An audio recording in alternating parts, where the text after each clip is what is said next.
They all seem to point to something big going down. Yeah, this is where we get into the whole fascinating world of study of last things.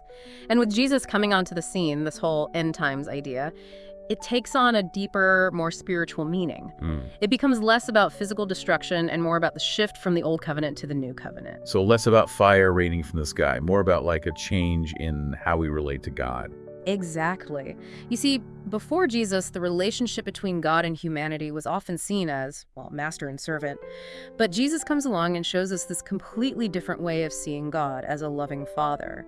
He offers forgiveness, grace, and a much closer personal connection. And this is what the new covenant is all about.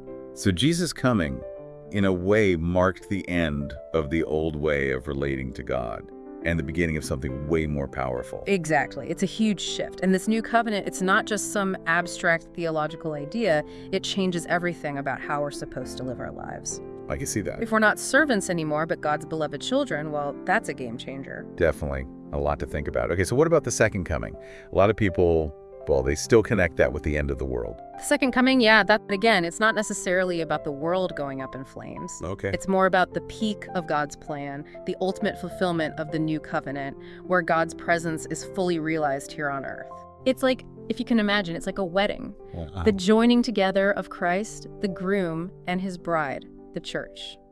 So instead of freaking out about the end times, we should be, looking forward to this ultimate connection with God. Exactly. These end times, as they're described in the Bible, they're not just about judgment, they're also about unbelievable blessing and transformation. It's all about coming into the fullness of God's love and purpose. I like that. A lot more hopeful way to look at it. So for everyone listening out there, what does this mean for how we live our lives right now? If end times are about spiritual change and not the world ending, how should that affect us, if at all?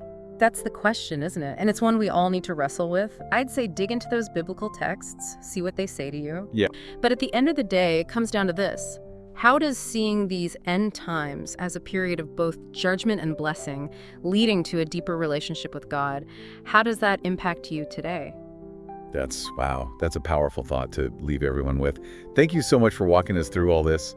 For everyone listening, keep exploring, keep those questions coming, and see where your journey takes you. We'll see you next time. See you, Bess. Bye.